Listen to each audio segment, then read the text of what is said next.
Good evening, everybody. Hopefully you can hear me loud and clear. Had a bit of an IT meltdown this evening, so hopefully that's over. I'm going to say hello, and then I'm going to try and share my screen. So with any luck, you're going to see this one here. We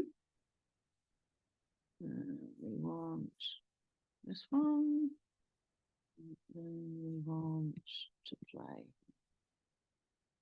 Can you see my screen? Can you give me a thumbs up if you can see my screen? Yeah, so you can see my screen. That's good. Just see if I can get it into large screen. Otherwise, it's a bit wasted. Here we go. This one here. Right, there you go. Got the whole thing now. So we're going to have a little bit of a chat this evening about port operations. So it looks all very grand there. I work for the King's Harbour Master in Portsmouth. And we fall under Royal Navy. So there's a bit about me at the bottom there, but this is me here. So in the middle is the finest tall ship on the high seas, according to the captain of the good ship TS Royalist, Sea Cadets flagship. Perhaps you've sailed on her. But I'm also a volunteer in the relief pool. So when I'm not working for KHM, I give up some of my leave and I sail as second in command, XO, first mate, or what is known on Royalist, sailing master. So maybe you've sailed with some of you that are listening. Anyway, that's me in my natural environment, doing sort of boat stuff. That's us in the rib there. Hopefully you'll see my mouse, and that's me sort of putting a lie in the bed. All right, let's do the next one. So our post of the post of KHM should be KHM, but it's right back to 1808. And in 1865, the Dockyard Port Regulations Act was passed, which allows for an appointment of the King's Harbour Master.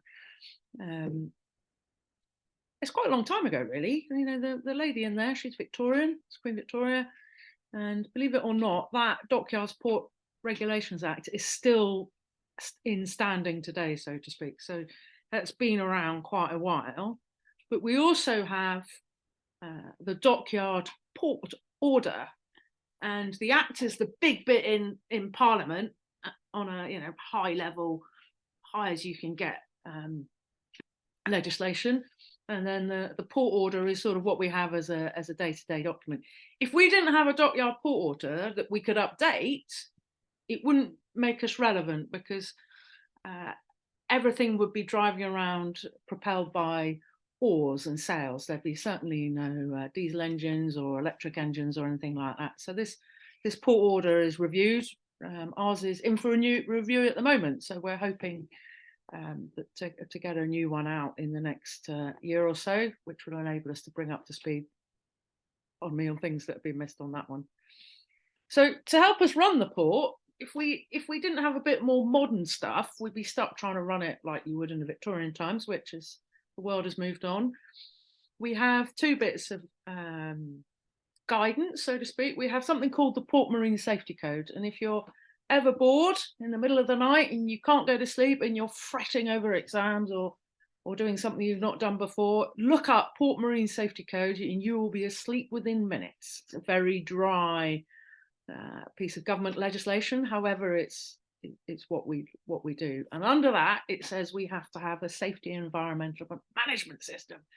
It's all very legislative, this. However, what that does, it gives us the framework to run our area. So most people think that Portsmouth stops just there when you come out of the harbour entrance. Well, yes, it does. But from our perspective, our area of responsibility is 55 square miles all the way around here. So some of you might even be listening in from the Isle of Wight. But we've got a corner here, and this is Oldcastle Point across the Hillhead. And our neighbours to the west is Southampton. And then over here, we've got a line that comes across Langston Harbour entrance. Not entirely sure why it goes down there, but we're stuck with it, and then into Sandown Bay. Well, it's a bit of an odd shape. Well, the history behind that, which is always slightly interesting, is Sandown Bay, there was an anchorage in Queen Victoria's time. So she wanted to make sure her fleet was suitably covered, so to speak, and protected. Up here in Langston, this was a firing range. So right on that headland there, firing range, and we went right the way across Langston Harbour there. And it's the firing range is long gone, but that line is still a line. So it's sort of one of those things. At this end, you might recall that Queen Victoria had a big house that she spent a lot of time living in Osborne Bay, which is here. So you can sort of see why she chose those areas, or her powers that be that chose those areas. Now, I'd imagine that because you dialed in to listen to me, you've got a good interest of the water. In fact, you're in the Sea Cadets. 40% of the UK's recreational boating activity, so that's primarily sailing, motorboating, bit of windsurfing maybe, happens in that area there. So I apologise if you're right up in Scotland, there's a very small percentage happens there, but if you were to look at the whole of the UK, 40% happens in our patch here, in this 55 square miles.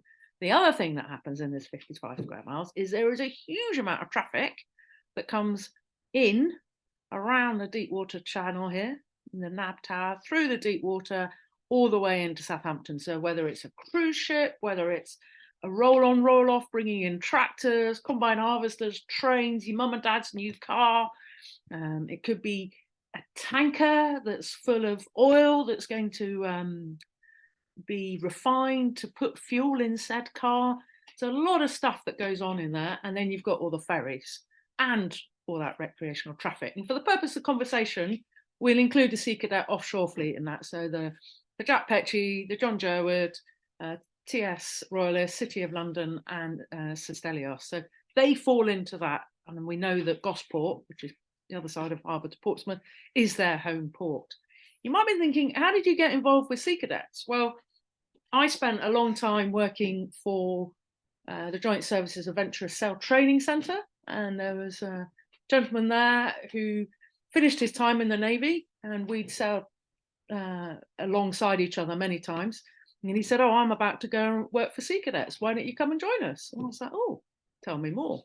So repaying that, you're hearing the other side of the story now. So after I finished my time sailing with the Armed Forces, I took a sideways step across the harbour to come and work for the King's Harbour Master. Next slide. So back to KHM. Why do we have a KHM? Well, there's lots of KHMs. In the UK, there's KHM Portsmouth, KHM Plymouth or Devonport, and KHM Faslane.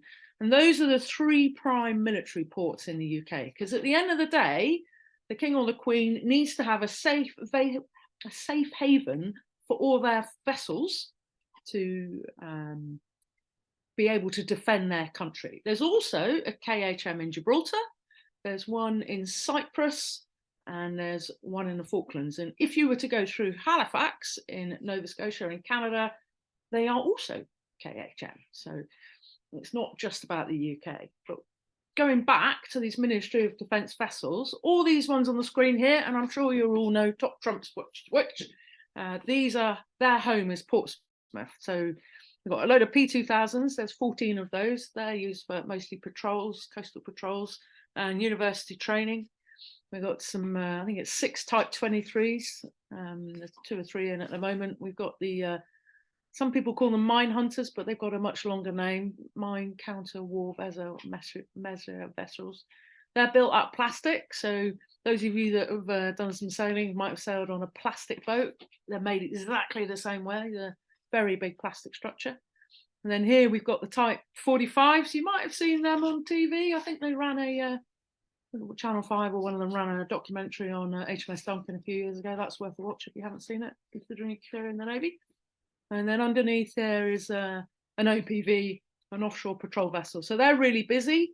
There's one of those, all 6 are based out of Portsmouth, but there's one in Australia, there's one in the Philippines, there's one in the Falklands permanently, and then there's 3 others that sort of come back to Portsmouth, get refueled with food and diesel, and off they go again. We've also got divers here. Like there's a mine clearance team that called Portsmouth their home, and then the biggest warships in the Royal Navy, the HMS Queen Elizabeth and HMS Prince of Wales. And again, they've both, well, one of them's been on TV, and the Queen Elizabeth came back in this morning at midnight 40. I'm pleased to say I didn't have to wait up for that one, and my colleagues dealt with that. So that's just a little snapshot of what lives in the dockyard now. That's quite a lot of boats, really. It's quite a lot of tonnage as well. So if we think about those Her Majesty's grey funnel lines, for a better way of describing the Type 23, the Type 45, etc., etc., they just tie up. It's not like your car where you just park it in the car park, put the handbrake on, and then you go down the supermarket and fill it up. It needs a little bit more support. So we have here, if I start in this corner, this is a Ministry of Defence police vessel. So some of my colleagues in the civil service work for the MOD, but they weren't for the police launch section, the marine unit. So when those ships come up the channel, piloted, which I'll come on to shortly, they have a zone around them which the police look after, because obviously they want to make sure they're not under threat.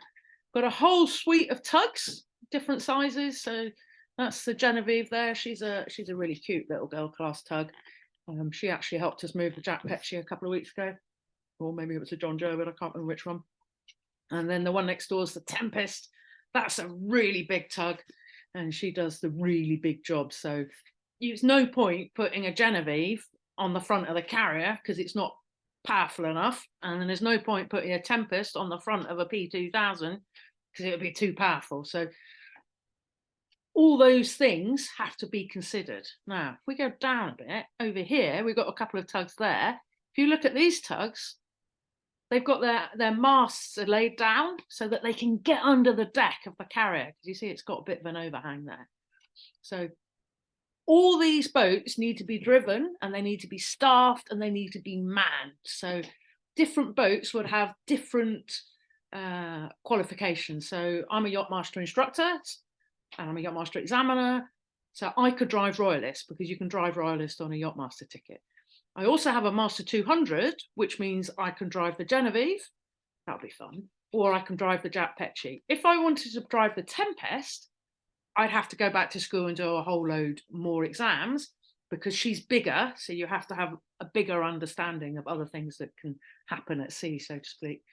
And you can't just go and buy these tickets. You need to get out there and get some experience. And quite often what happens is people will take a deck job, and then they'll work their way up to becoming first officer, or they might be an efficient deckhand where they do their throwing of lines and helping with fenders and securing of hitches and what have you. So, and then of course you need the engineer, because if without an engineer, you can't go to sea. And if the vessel's big enough, it might have a full-time chef as well. So all these things are needed to make that vessel go to sea.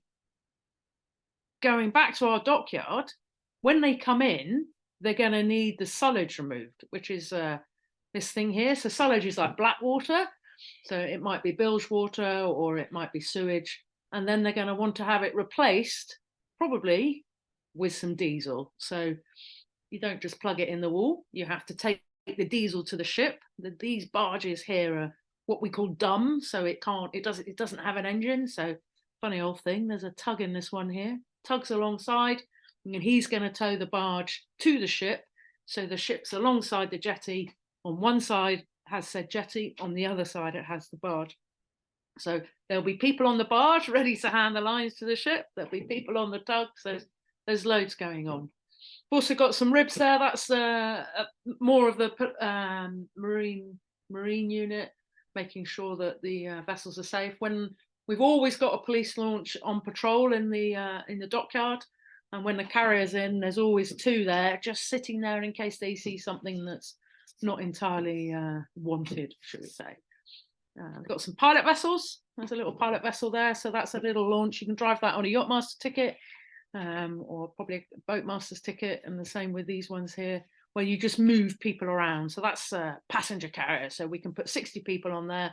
And if one of the ships is out at anchor, say out by Spithead somewhere near the forts, they can go out there, take 60 people off or 60 people on, and they become a bit of a shuttle bus.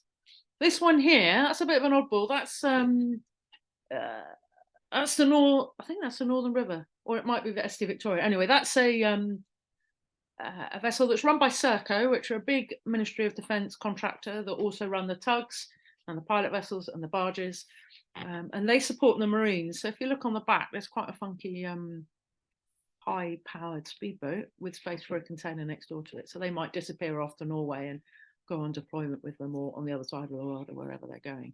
But we need all that for the infrastructure in the dockyard. So it might be that one of the Type 23s has come in for some fuel, but while she's in for fuel, she might have a defect on her radar. So some people will come down and fix the radar. Then she might come in for some stores. So the stores team will help sort all that out. So there's lots of things going. And because the dockyard was set up all those years ago, we're dealing with a very dated set of infrastructure. In a more modern port, somebody might wander down the port with a big spanner, pull a paving slab out of the wall, and then open a big valve and plug the ship in, and it gets its electricity, and it gets its power, its water, and it gets its fuel, and it discharges your sewage. So it's because it's so old, it was all set up in Henry VIII's time. We're having to do things quite what you might call a long-winded way, but it all works. So it ain't broke, don't fix it. It's one analogy that I'm sure you've heard before. Also in Portsmouth, we have all this lot coming out. We've got home to a lot of ferries, and half the UK's bananas come in on things like this into the international port. We've got the only passenger service for a hovercraft at the moment. And so again, these are all civilian vessels, and they are run by a not dissimilar way to the warships. They'll have lots of different careers on board. So for argument's sake, it's a big cruise ship here, so there'll be a captain, first officer, second officer, engineering team, hotel team, which I'm sure you've seen on some of these things, entertainments team. Portsmouth is relatively small port, so we're seeing in the international port, which is just on our boundary, but inside the harbour, run by the city council, we're seeing a lot more cruise traffic vessels, cruise vessel traffic even, because we're smaller than Southampton, and Southampton's a very big port, and there's a lot of very big ships where we can't take those. But again, lots of career choices here. There's a pilot vessel there. There's a ferry, which is not run in a dissimilar way to a big cruise ship. You've got Banana Boat coming in there. He's coming from the Caribbean. More ferries. Some people like ferries because they get to go home each night. Some people like ferries because if you're on the bridge team and you want to work your way up, there's lots of boat handling. Whereas if you're on a banana boat, you'll get on in Costa Rica, say, and get off in Rotterdam. So the horses for courses. Don't know much about the hovercraft apart from the fact that if you haven't been on it, go on it because it's great fun, and they drive it straight up the beach towards the sand. That's not to be done at home. Right, mention the international port. So if we look here in the bottom of the corner, that's like the northern side of the dockyard, and then the international port is here. He said there's a whole load of cruise ships and ferries there, another ferry there, and then this is Flathouse Quay where all the bananas go. And this is Whale Island. Some of you might have been to the Whale Island boating station and might have even stayed on HMS Bristol here, which is now being defunct. But a little bit of useless information that might appeal to some. When they dug out the dockyard basin here, this is Three Basin. They dug it out in 1860 or something or other with prisoners of wars. They thought, what are we going to do with all the mud?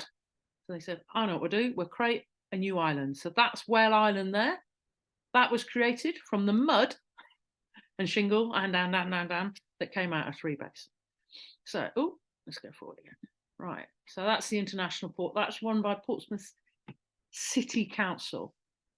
But they too have a lot of traffic going in and out. Right, I'm just going to, hopefully this is a video. Oh, it's not a video. That was going to be a video. Is it going to run? No, the video doesn't work. Apologies about that. So, have a quick drink. If we think about everything that goes on in our dockyard, we're going to need a lot of people, as we've alluded to. And most of the stuff we've been talking about at the moment has been about boat operations and manning of boats and to keep the sort of water-based side going. But you also need a shoreside team. So I've managed to find a snapshot of our family tree here, and so I'll give you a bit of an overview. So at the top of any good organisation, there's got to be a boss. So the boss here is the King's Harbour Master. He's been in post, I don't know, probably 3 or 4 years now. He was the Chief Admiralty pilot, which is here, before he did that. And then we've also got a deputy, because the boss can't be on duty 24/7, 365. And then we've got, what have we got here? We've got Marine Services Superintendent. He looks after the contracts and provides a bit of a bridge between us, ships, and contractors. And he's a little bit of a, what's the word? Does a bit of assurance.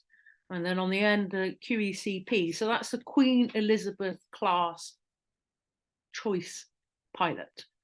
So the guy that we have one person who's an absolute legend. He's been working in the harbour since he was 14 on ships and tugs and what have you. So what he doesn't know about Portsmouth Harbour, none of us don't know. And he's amazing. He brings ships in at silly o'clock in the morning like he did last night. So that's the sort of top level of the tree. And you might think, well, where do I fit in? Well, I've got 3 stripes. I've got 3 stripes on for you. And I sit here. So I'm the port safety officer. So I also have an opposite number who's the port conservancy officer. And my primary role is safety. So I think about risk assessments, oil spill plans, emergency plans, events calendar to make sure that we don't have too much going on in too small a space. We write local notices to mariners to share with the general public that something might be going on. And then underneath me, I have a guy that concentrates on the recreational side of the business. So he also drives the rib a lot, which we'll come on to in a minute, and very much provides a visual presence and educational presence in the season. Opposite me is the port conservancy officer. He looks after probably buoyage. He publishes the notice to mariners that I write. He keeps an eye on dredging. So because it's a big commercial port with lots of goings in and out, we have to have it surveyed 3 times a year, and it sometimes gets dredged 3 times a year, depending on what is silted up. Because obviously, if you're bringing in one of those big carriers, you want to get it right and not land on a mud bank. So quite a lot of planning goes into it. And then over here a bit, we've got pilots. So pilots there's about 8 or 9 of those, and most of them are either ex-Navy or master mariners. So a master mariner is somebody that's been to sea for a while. He's got his master, what would be a master 200 now, then he would have done master 3000, and then he probably would have done a chief mate and then become a master mariner. So he can drive any class of ship anywhere in the world. And they've had enough of time at sea, so they've come to a more shore-based job, and they're responsible for getting the warships in and out of the naval base. And then over here we've got VTS, which is Harbour Control, Vessel Traffic Services, and Movements Manager. So movement, what's movement? So we've got all these ships that want to tie up, but you can't put, a bit like the tug situation, you can't put a P2000 on the berth for the Queen Elizabeth and vice versa, because the infrastructure isn't there. The bollards will be out of space. There wouldn't necessarily the bigger plug-in for the national grid. So the movements manager has the job of juggling it all around and saying, right, that ship can go there, right, so Queen Elizabeth's going to go there. We can't put that Type 23 there because the wall's being repaired, and then it's being dredged because we've got a dredging campaign going on, so we'll have to put the Type 23, we'll put it over here. So he has the job of moving it all around. It doesn't just happen, because he has to liaise with the pilots to tell them they're doing their job, and then he has to liaise with all the people that are doing the tugs. And again, has to be the right tug for the right job. And then some ships will have more tugs than others. So when the carrier comes in, it has 6. When a P2000 comes in, it doesn't have anything. And a Type 23 might have 2. But if it's really windy, we put some more on. Then we've also got Harbour Control, which is VTS, Vessel Traffic Services. And we have supervisors and officers, which is why there's S's and O's. And also we fall under our umbrella is the Waterfront XO. So that team, they look after all the ships that come in to visit, and they look after anything that's sort of going on shoreside or around the bazaars. So Lots happening with those guys as well. Now, somebody says to me, where's KHM? Well, this is KHM. So being Georgian, most of the dockyard was bought or built in the sort of Georgian era, sort of 1870 onwards. We sit in this magnificent building, the Tower of Power, as I alluded to earlier. KHM, as in the man himself, sits here with a fabulous sea view. And the Deputy King's Harbour Master sits here with another fabulous sea view. My office is on the other side of the dockyard without a sea view, but that's no bad thing because I wouldn't get any work done. However, upstairs is Harbour Control, which is where the pilots are as well. They have their office up there, and that's 5 floors up. And as you can imagine, with windows on every corner of the building, they can see nearly 360-degree views, but they can see all the way around the area, which is great. We share this building with, on the 4th floor, we share it with the explosives group, we share it with Serco, who run the tugs, or that part of Serco, we share it with the waterfront facilities guys, and then downstairs, like Navy X, and then the riggers are on the bottom floor, the guys actually tie the ships up with all the lines, and they do all the splicing, make all the pilot ladders and what have you. And then we've got HMS King Alfred, a Royal Naval Reserve unit on our building as well. But the important thing is this is KHM. We are in Semaphore Tower. Others have said we've been elsewhere. So those Admiralty pilot, here's 2 of our smilers, which is great. So on the left is Tony. That's our QEC pilot. He's been around a while, hoping to retire next year. He tells a good yarn. And then on the other side, we've got Rachel there. She's our only female pilot.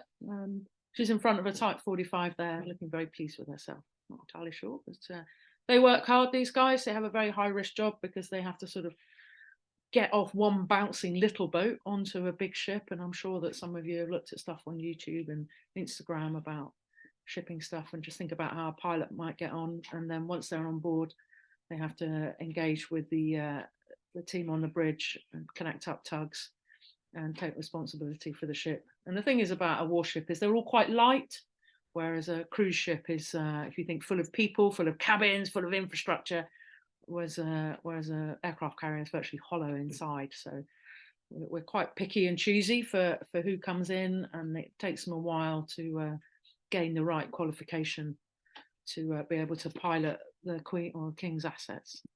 There are those pilot launches again. The black and white ones are ours. They're run by Serco. We've got these along with Portsmouth, Faslane and Devonport. And they not only run pilots around, they also run riggers around to ships or facilities in the harbour that's needed. And the one underneath, the nice new one, is Southampton's pilot launch. So do you remember at the beginning I said about all the traffic that goes up to Southampton? Well, Southampton keep their pilot vessels in our area, and they have a set of people which are completely separate to us, and they take their pilots to their ships that are going to Southampton, and they also run the pilots out for the Portsmouth International Port. So when those big cruise ships come in, all the banana boats, they run their ships out as well. I've not been out in one of the orange ones yet. It's on the list to do, but I've yet to get there. But if we need next week, we've got a meeting in Cowes. So we'll get taken over in the Sonant Racer, which is great because it's got sprung seats and windscreen wipers in it. Normally those old boots when we go to that meeting. Oh, we talked about tugs a little bit. So there's some different types of tugs here. If I had my time again, I'd have driven a tug because I think tugs are just great. They're really powerful vessels, loads of different types. It would be wrong for me to go into too much detail here. They've got slightly different handling characteristics, but as you can see, different tugs do different jobs, and they're, for me, the ultimate in boat handling because they can go sideways under control, which is not normally what happens in any form of vessel. More tugs here. So there's what have we got here? We've got an OPV, offshore patrol vessel, batch 1 with the Suzanne pushing on there. And then that's a Type 23 with the Bountiful. She's a big tug. She's the second biggest tug. And that looks like the Indulgent or the Independent. It's quite an old photo. So they're just coming into the harbour there. And it looks like they've been connected up and probably going on a jetty immediately to their left in the picture. What have we got here? Also here, the guys in bright orange, they'll be the riggers waiting for the lines that we mentioned. Queen Elizabeth class aircraft carriers, 300 meters long, needs 11 meters to float, 65,000 tons. It's got, hold on a minute, this bridge is the interesting one because it's an aircraft carrier. The bridge isn't in the middle, so the bridge is offset. So the pilot, when they come in, they have to be mindful of that. And we've got special pilotage aids or navigation aids for that class of ship, and they only work with that class of ship. When he comes in the gap in the harbour entrance, which is probably the left-hand picture here, he's only got 6 meters of leeway either side. So if you're driving a 3.6 billion pound ship with a whole load of 100 million pound jets on it, you've got 6 meters runway either side. So if you think when you go down the road on your bike, that's about the width, isn't it, of 6 meters. So the pilot has that much error, which isn't very much. And he's connected to 6 tugs as well. So it's a bit like a spider. When he comes in, he's got all these people able to pull it or push it. So yeah, right, okay. Here's a couple of nice shots for you there. If you look here, this is the carrier, and if we look on her centre line, which goes right up there, and we keep going, we go right up the harbour there, and you might see them. There's 3 little white lines. Those are the beacons I mentioned, which only work for the aircraft carrier.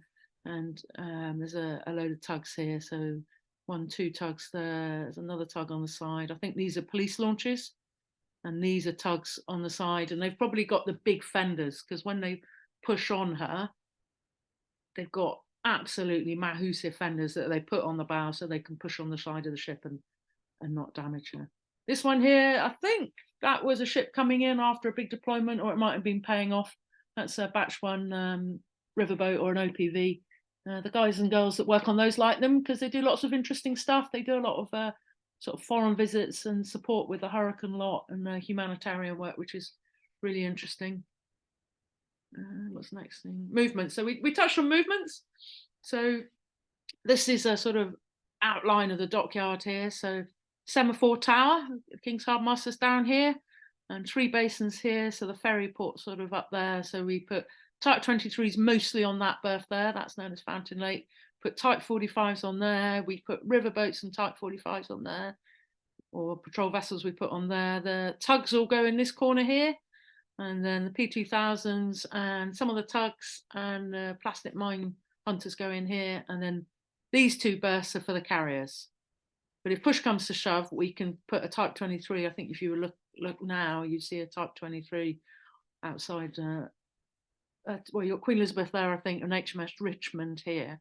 And then HMS Victory, she's in here. Some of you might have been on her, but she's in there. So how do we tell the general public what we're doing? Well, we have the ability to publish online. So every day, my colleagues in the movements department publish what ship's going where. So if we look here, it's actually not that much naval moves. We've got the Commodore Clipper, which is one of the ferries. He's going from OSB, which is the outer spit buoy at the end of the channel, to the Portsmouth International Port. The same with the Barfleur, and then the Barfleur is coming out. And then here we're talking about unlocking a caisson. Caisson are these things here. So a modern lock, or if you went canal boating, you would have to wait till the water level gets the same, and then you would you've done your winding, and then with your back you'd push and you'd open the lock gates. Well, that hadn't been invented when they invented the dockyard. So basically, it's a big metal thing that pops in and out. So when they fill it up with air, it slides up, and it comes out the way. When you can move it out the way of the tug.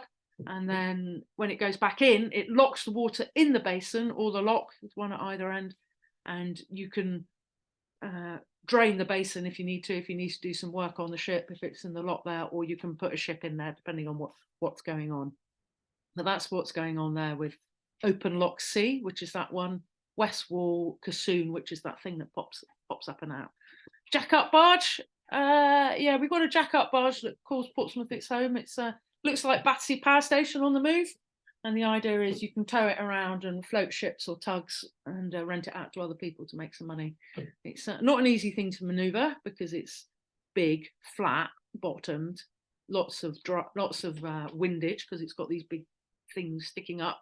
Because when it's not working, they go up, but when it is working, they go down.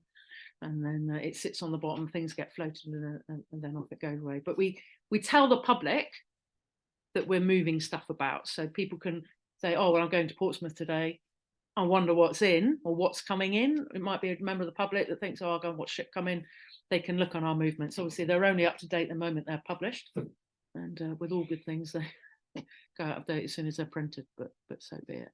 So we talked a bit about harbour control. So if you go back to that picture at the beginning, you've got that 55 square miles, and we've got Southampton, we've got all this traffic.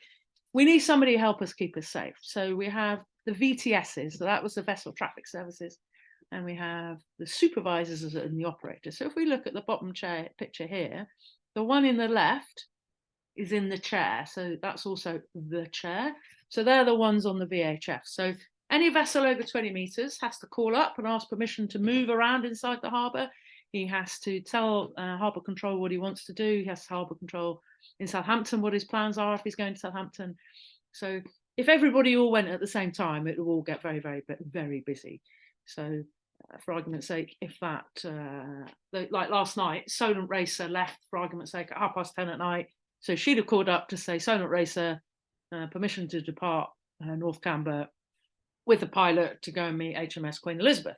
So she'd have gone out, and then the tugs would have gone out, and then the pilot would have called up to say he's on board the HMS Queen Elizabeth, this is where he is. But he's all the time, everybody's feeding into the team in harbour control. And if you look, they've got some pictures here which they can see. So we receive the AIS paste if the or footprint if the vessel's got AIS. We've got radar, and we've got lots of cameras, so we can see what's going on at all times. So we've got a camera there on the harbour entrance. We've got a camera on the international port. We've got cameras on the various basins, and the radar's always going around, and we can see not just here, but we can see there. So the person in the chair has got the what's happening now, but the supervisor, which is at this desk here, the other desk, they've got the bigger picture. So they might have to pick up the phone because somebody's had a change because that tug can't make it, or that ship is late, and then they might have to juggle something. So it's a very intense job. It's not dissimilar to air traffic control. And to make that work 365 days a year, 24 hours a day, they need 16 in that team. Or I think it might even be 18. And so I went up there yesterday, and there was 5 of them up there, which surprised me somewhat because somebody was covering for somebody else, and then somebody else was in training. But there's always a lot going on in harbour control, and we record all this. So all this stuff that you can see. So when Royalist comes in, or the yachts come in, because they've all got IS or John Jerwood or Jack Petchy, we can see what they're up to, so that if something happens untoward, we can investigate it, and we can say, statement from you, throw it about a bit and see who was right or wrong, and then give advice if needs be. And also if the UK agencies such as the police or the Maritime Coast Guard Agency need something, then we can share it with them. So in here, we listen on VHF channel 11, 24/7, 365. Got a lot of cameras, I think it's 22 altogether. 24/7, 365. It's all recorded, and you listen to it when you're in the harbour. And this is another side of the business. So we have quite a lot of people that have been to sea or been in the Navy come in here and spend their last few years with us. We've had 2 retire this year, which is caused a bit of a hole. I think the guy here, he retired last year. He'd done 50 years in the Navy, stroke the Ministry of Defence. So fair play to Gary. He walked out the door, handed his slides to somebody else, and sadly, we haven't heard from him since. Sorely missed. Very, very good on the VHF. This lady here, she was took a job post-lockdown because there was no commercial vessels moving around. She'd done some time on some cruise ships, couldn't find anything going on, took a job with us for 18 months and then went back to sea. So these mostly are mariners or ex-mariners, and they've got some form of certification, and then they have to get trained up in another set of rules and regulations, which are laid down by the International Association of Lighthouse Authorities, a bit of a word there, to make sure that wherever you go in the world, you're all dealing with the same sort of protocols of how to talk to harbours. Talk about Port Conservancy. So that was my colleague there. He looks after the buoys and hydrography. So he's an ex-hydrographer. So some of you might be looking at hydrography or oceanography. So he spent a lot of his time in the Navy working with charts. And that does a good step for us because he understands the dredging campaigns, and he has a good relationship with Trinity House because every month a pilot launch goes out, and it's going out tomorrow, I think, because yesterday it couldn't go. And they put a GPS on the side, and they drive around that 55 square miles, and they stop by every single one of these buoys and check that it's in position. They press the magic button, then he comes back in, downloads it, and he tells if it's right. And also while he's out there, he's able to have a look at it to make sure that nobody's damaged it, which unfortunately does happen. Yeah, so we've got all this here, so he's got to check all that area there. There's quite a lot going on in there. We have one last 2 or 3 months ago. Somebody came in and sent us a picture of a vessel that had been taken out of the water in a bit of a hurry with a big green stripe on the side. And it turned out he'd come back down the sonar at night, done it loads of times before, apparently, 32 knots, wasn't really looking where he was going and drove straight into the side of one of those. This had a big white stripe down of it. Amazingly, nobody was hurt, and he managed to limp home. But if he'd have done a bit more passage planning and chart work, all these buoys are on the chart, strangely enough. And probably not going quite so fast. He probably wouldn't have such a big bill on his insurance. That's MHMS Magpie. That's the Royal Navy's relatively new survey vessel. Nice and small, so she can be stuck in the back of a plane if needs be, transported to somewhere. And that's what the hydrographers hang out on. Although it's full of Gucci kit, really, really Gucci kit. And the Navy has HMS Scott as one of its survey vessels, and I think it's getting a couple of more as well. Harbour patrols. So we got the volunteers. These guys do as it says on the tin. They don't get paid, but they just sit in the boat and help us out managing small boat traffic in particular, especially when it's busy. And then this is the King's Harbour Master's Rib. That needs a new picture. We were out in that today. We went up the harbour to look at a few things that come to our attention.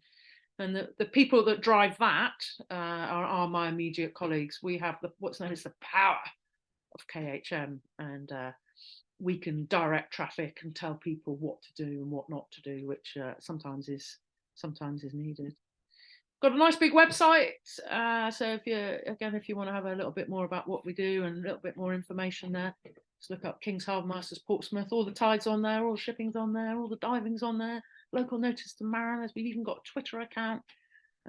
Yeah, we do that. And God forbid, should you have an accident, you can report on there.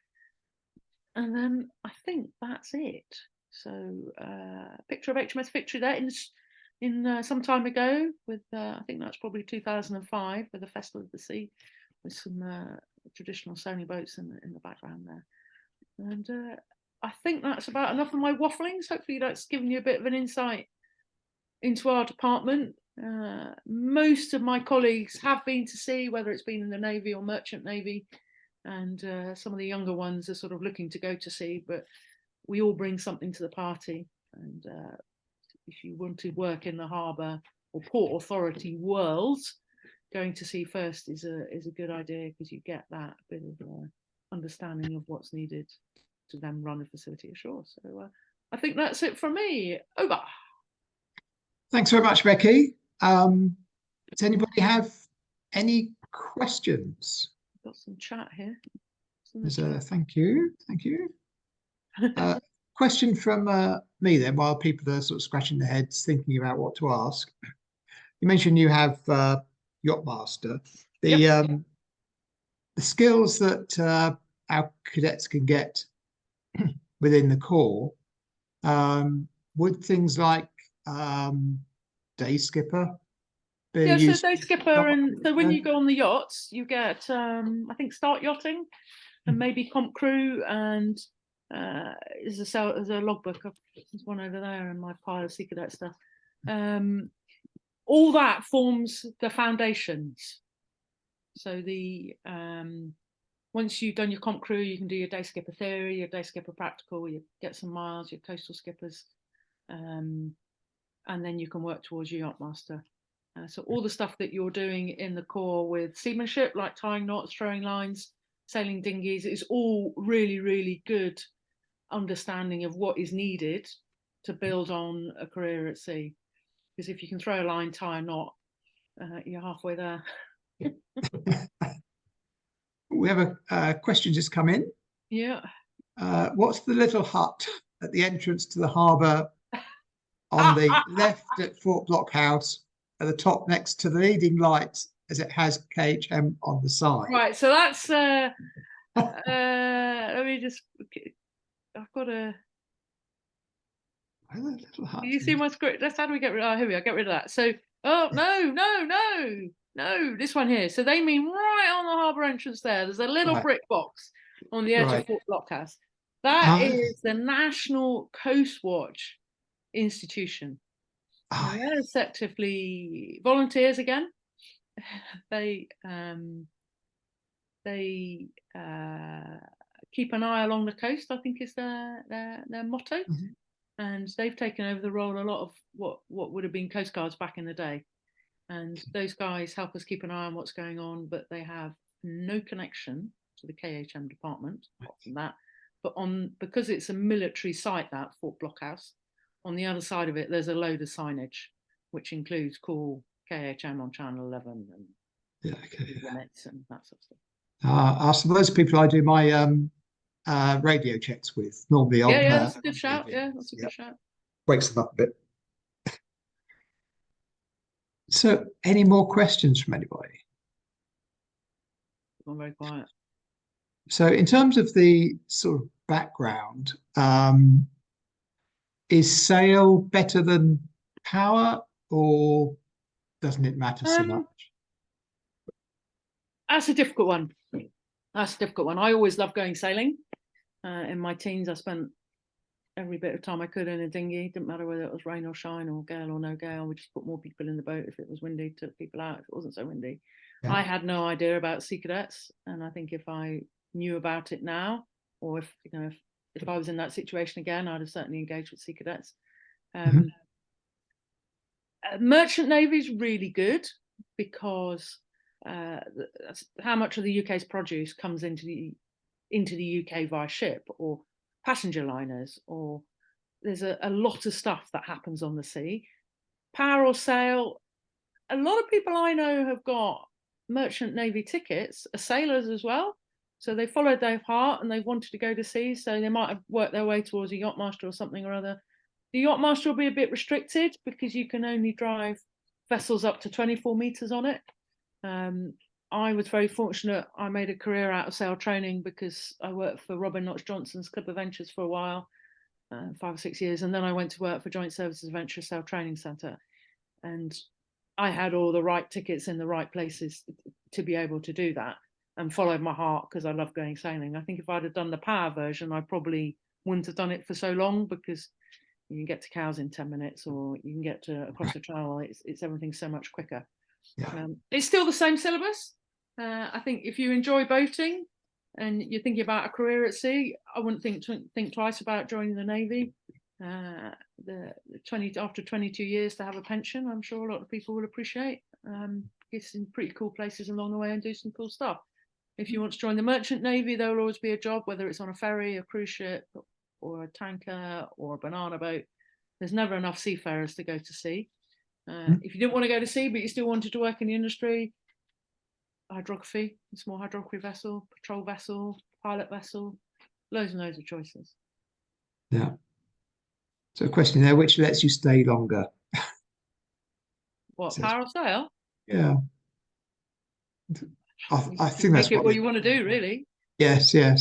I think it's. I think with all these things, some people will go and have a career and then come back and do sailing and instruction or powerboating as a second career or a part-time thing when they finish their main career and they just want a bit of fun on the side for retirement. Yes. So another question for me. So somebody who's interested in joining KHM, what could they join as? Is there an entry level type position where people start and then start looking broader about what's available? Well, you've got to have those competencies. So to do my job or KHM's job or deputy KHM's job or a pilot, you've got to have some form of Master 200, 500, 3000, etc., because you need that. If you wanted to be a vessel traffic operator, you would need a good awareness of sea type, or good awareness of sea, and we can train you up within, if we're happy. But a training package is £10,000. But if you had a Master 200, you wouldn't have to do all that training. Our new or relatively new joiner is a port safety boat. He's got a powerboat level 2 and lots of water-based, or not water-based, sort of dinghies, flyboarding, windsurfing, canoeing, powerboat level 2. He's got the water sports side to it. So okay. I think with all these things, it's a stepping stone. My colleague with the hydrographer's thing, it's all, you need an STCW, or if you don't want to do that, you can do a Harbour Master certificate. But to do a Harbour Master certificate, you probably should have some good seafaring experience, because otherwise you won't understand all the terminology and all the other bits. Right. So it sounds like really you need, one of the key things is to have a lot of time on water. Yeah, that's a fair one. Not lakes, but the actual sea, probably more than the lake. Yeah. Unless it's the Great Lakes, I guess, or European canals or something. Yes, I was thinking of rather than ponds, which are a bit rather sheltered. And your heart is probably in the sea as well, rather than elsewhere. Any more questions from anybody? There's a Q&A in there. What's that Q&A? Well, we discussed it. That's which lets you stay longer. Okay. Fair enough. I think both about the same, probably. As long as you love it, you just stay there all the time, probably. I think if you're considering a career in maritime, Royal Navy, Merchant Navy, there's a British Marine Federation and Solent Local Enterprise Partnership are all running sort of seminars and pages online, and have a good look at all the careers options. And that might inform you on what you need to have as GCSEs, then A levels or equivalent, and then potentially what you might need to go to a college. Now, there was a Sea Cadet who's now I think he's an officer of the what? Who might be a chief mate. So he'd been a Sea Cadet for years. He'd been a Sea Cadet all the way through. He then became a Sea Cadet member of staff, and I think he was a mate on one of the yachts, but he got sponsorship from a company which was brokered by another Sea Cadet volunteer, adult volunteer, to be sponsored to go and get his cadetship, which I think he's finished now. So this is over a period of 4 or 5 years, and he now works for DS Ferries from Dieppe to Dunkirk, and he comes back as a volunteer as an adult to help still on the larger vessels as some form of mate or first officer. But he did all his stuff through really grabbed the nautical education side of Sea Cadets, and then went Merchant Navy because he couldn't get into the Royal Navy because he had I think a small fitness issue. And then now he's there working full time for DFDS in a great rotation for a great company I think he's got his chief mate's ticket, but I think he might be second officer. And even though he's got the ticket, you need to get the experience before necessarily the captain would let you be the first officer and work your way up. But that's a prime example of somebody who's used the Sea Cadets to the max and got a great career out of it. Great. Another question's come in. If you could do it all over again, would you? Any learnings or shortcuts you may take, or things you'd well, skip? the really interesting thing here is I had zero careers advice, absolutely no careers advice whatsoever. For certain reasons I won't bore you with, but my grandfather and father had taken me sailing when I was like that big, and so I got the sailing bug, and I just wanted to go sailing, and had no idea about the Yachtmaster scheme at the time, had no idea about the Royal Navy, let alone the Merchant Navy or the Royal Logistics Corps or any other of these organisations which are running vessels. I ended up going to Southampton Solent University and doing a high national diploma in yacht manufacturing technology and marine industries management, because I've written a few letters saying, help, somebody give me an idea of what I want to do. And even in my early 20s, after I finished college, I was still sailing every weekend, and just one thing led to another. If I did it again, what would I do differently? I would want to be a tug driver.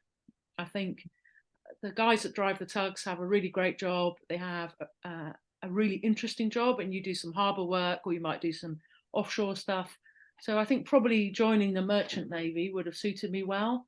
Could have gone off on various tankers or container vessels and seen the world that way. I've been very fortunate to see a lot of the world via small vessels, some of it too small, but lots and lots of fun to be had. And I think I'd have probably gone ultimately merchant navy, gone and done some deep sea stuff, or done some coastal stuff to get my skills and drills up, gone and done some deep sea stuff, and then come back. Obviously, I don't have a family, immediate family, so to speak, but you know, if you're interested in having a family, quite often the wife says, right, you're coming home now. As my line manager would tell you, he'd been at sea, and he'd been through all university, and he got a cadetship with Mobile, and then I met his wife, and his wife said, right, I want to start a family. So he came back and went to work in VTS. So Right. he had that. I think he's a master mariner. He had that master mariner tick, and then went to work for VTS, and he did a whole load of training, got a degree in harbour mastering, and now he's the Deputy King's Harbour Master, and he's very, very level-headed, as you can imagine. Yeah. Right. I think we've exhausted the questions. They're all dropping like flies out of here, I assume, are they? Oh, there's something just come in. What advice would you give anyone wanting to join the Navy? Go for it. Yeah. I think have a look at what the options are, get your fitness level to where it needs to be, get a good set of grades, and think about what you want to do, because there's many roles, as I'm sure you're aware, and there's a lot of information on that on the Royal Navy website. Whether you want to be a pilot, whether you want to be an engineer, whether you want to be a warfare officer, whether you want to be a scribe, whether you want to be a chef, you know, there's loads and loads of stuff to do. I think get down your local careers office, where there should be somebody that knows a little bit about it. And if there isn't, then reach out. It might be somebody at your unit that's ex-Navy. Be slightly wary of the guys that haven't been in the Navy for 40 years, because things have probably changed a bit. But engage with people and have a chat and see what you can find out of it.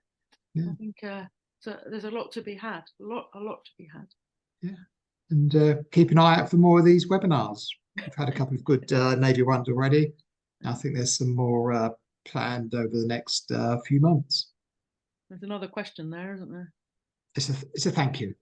Oh, it's a thank you. Yes. So it's we've been about an hour now. Yeah. So time to close down. So I think this is recorded, isn't it? It is, yes. Yeah. Okay. That's cool. And, so we're getting the thank yous coming in now. That's good. I'm glad you all enjoyed it. Hopefully it was a little bit of a snapshot. So when you come into Portsmouth on one of the Sea Cadet vessels, you can think, And just to close this off, I was on Royalist in Belfast. Might be wrong, is it? Last year sometime. Yeah. And at the end of day 4, one of the lady cadets came up to me and she said, I knew I recognised your voice. You were the one that gave the talk on the career seminar for KHM. Yeah. So maybe, who knows, might even see you on a Sea Cadet offshore vessel. Okay, yes, and when I'm going in and out of Portsmouth, when I look up to the King's Harbour Master's office, I used to just imagine there was just one chappie there sitting away at a desk or something. So it's you've opened up my eyes tremendously. There's a little bit more to there. So listen on channel 11, and we'll all be very happy. Yes.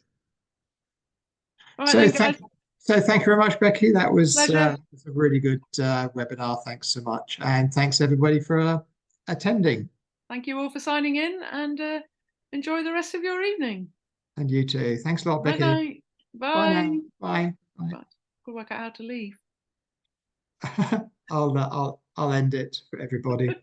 You were going, oh, just this one here. Okay, right. It's just us. Okay. It says one Stop there. share. Okay. Leave. Okay, it's just us two. So thanks a lot. Thanks, then. My pleasure. Talk to you Okay. later. Bye now. Bye.